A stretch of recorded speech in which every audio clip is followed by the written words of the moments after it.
mga ka-legit Dabarkads, another updates po tayo ngayong araw ng Martes, November 1, 2023. Kung saan itong si Miss Atasha Mulak ay meron pong binitawan na hindi dapat na sorpresa sana sa kanyang kaarawan. Ang lahat ng yan, but before that, if you haven't subscribed yet to my YouTube channel, please don't forget to like, share, and subscribe at hit mo na rin ang notification bell for more showbiz updates. And please don't forget to hit all para ikaw ang unang-unang makakapanood sa lahat ng ating mga updates. Bago nga tayo magsimula sa ating updates for today's video, ay nais ko po munang magpasalamat sa lahat po ng mga legit viewers, subscribers, and legit Dabarkads natin na lagi nag-aabang at umaantabay sa lahat ng ating mga updates. Thank you so much po sa inyong panonood.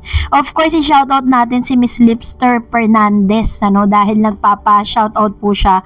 I-shoutout natin yan. Maraming salamat po. At narito ang ilan sa mga kaganapan nga kani-kanina lang dito po sa EAT ng November 1 episode. So present po kanina si Lola Belen, and at the same time of course nabigay din ng papremyo sa Sugod Bahay Mga Kapatid segment.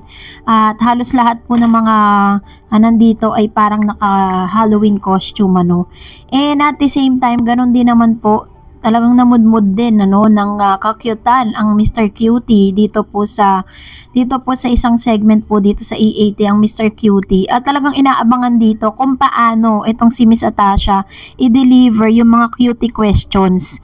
Talagang siya very slang, and talagang medyo nahihirapan siyang umintindi ng Tagalog, but little by little is nakakaunawa na po siya. Yun yung isa sa mga talagang grabe. Panoorin natin. 3 days to go, birthday Mona. Mom is busy preparing for your birthday on Saturday. Wow! So, magbe-birthday na nga itong si Miss Atasha Mulak this coming November 5, which is celebrate po ng EAT ito this coming Saturday. Sinabi po ni Miss Ellen na kanyang kapatid dito po sa Gimme serye na ito na parang si Mami Josie na kanyang mother dito ay siya po yung parang punong abala dito po sa nasabing show na ito. Dito po nasabing birthday. Pero according po sa isang video na nakita natin dito po sa parang greetings po ni Miss Atasha Mulak, meron po siyang isa sa mga favorite guest na dati na rin po siyang female celebrity host dito po sa EAT na binati niya at tila baga nagbabadya na ito'y magbabalik dito po sa nasabing show. Dati po siyang nagte-trending po talaga siya dito dahil po sa kakaiba niyang talento. Talagang nabigla po itong si Miss Atasha sa kanyang pagkakasabi. Panoorin natin ito. Very much, and I hope to see you very soon in Tagalog. You're the best. Okay, we hope to see you very soon dito na sa EAT to the game. Thank you.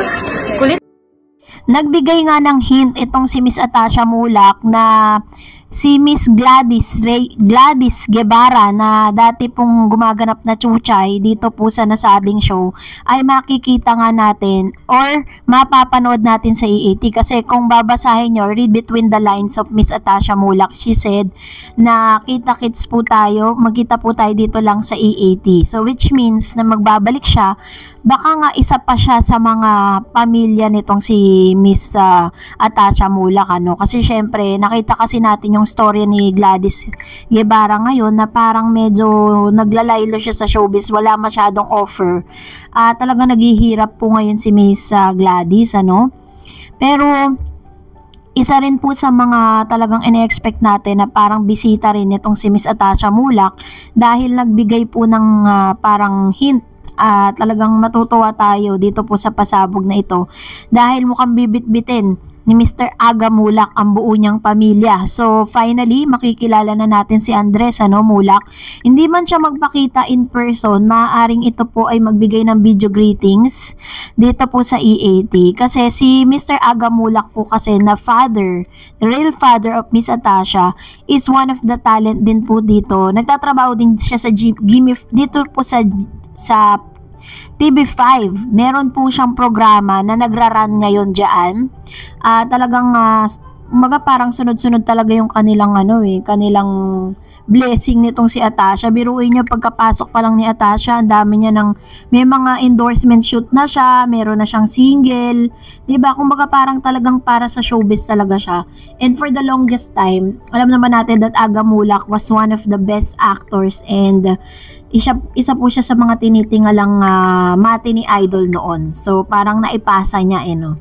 So yun po yung mga abangan natin sa kaabang-abang na birthday ni Miss Atasha Mulak. Pero para lang po sa kaunawaan po ninyo, there are things, or if you wanna know more about Miss Atasha Mulak, sabi dyan, one thing that piques the interest of a long time and newbie showbiz fans alike is the next generation artista sons and daughter. Some of our favorite celebrity kids take after their parents pursue a similar career path in showbiz, while others are discovering their own thing and treading their own paths. Celebrity daughter Atasha Mulak is pursuing her own lane, but that doesn't stop onlookers from taking stock of her star of potential. Despite a well-known last name, there's more to Atasha than her showbiz royalty status. Ito po yung ilan sa mga more about Atasha. First, Atasha's parents are seasoned actors, which is sila po yung pinakakilalang actor and actresses na si Mr. Aga Mulak and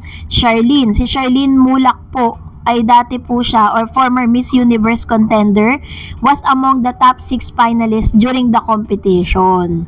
So, hindi po tayo magtataka if one day makita natin na rumarampa na rin itong si Miss Atasha Mulak bilang isa sa mga beauty queens, And number 2, Atasha's twin and super close with her family, which is ang kanyang twin, Atasha was born last November 5, 2001.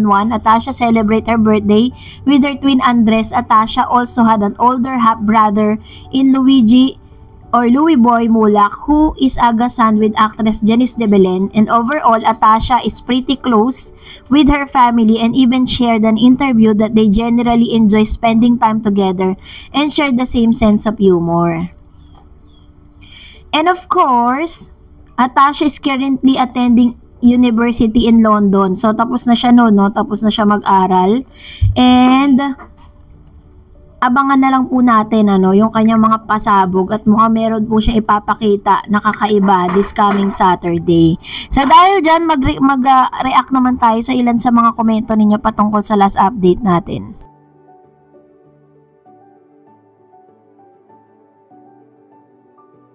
Unahin po natin ang komento mula sa ating pong viewers na si Mr. or Miss LM o LMLY7684. Ang problema ng Eat Bulaga, nasa main host. Dapat palitan na. Mas makamasa na main host. Ayun. Sabi ni Mr. Marilyn or Miss Marilyn Bulacan, hello mga ka-legit EB Davercards. Ayun. So, ito naman po yung kanyang suggestion na dapat daw, kung meron daw silang kukuning mga host, yun daw makamasa.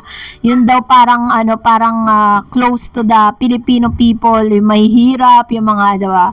Pag makamasa kasi parang how do you define makamasa? Just comment down below. And of course, another comments, Miss Mags Esther Artabia. Ang hihirap ng mga pangalan nyo. Kitang-kitang ugali ng Tape at EAT sa Halloween costume. Tape, katatakutan, evil team. Ang EAT, simple costume, positive festivity. Galing, 'di ba? Ganun po yung ganun yung kanyang pagkakaunawa kasi kahapon nga naman nakita natin, 'di ba, na talagang sobrang nakakatakot po talaga yung mga costume na ipinakita nito pong taga-Tape. Samantalang dito po sa EAT, very wholesome, which is very nice to watch. And of course, another one, ito wala siyang name, sabi niya, ang kulit ni Atasha, si Karen naman relax lang, cute nila panoorin. Ayun, ito naman po ang komento ng isa sa mga mga viewers. And that's it for today. For more videos and updates, please don't forget to like, share, and subscribe. But please don't forget to follow my Facebook page, Tar Eds TV. God bless everyone.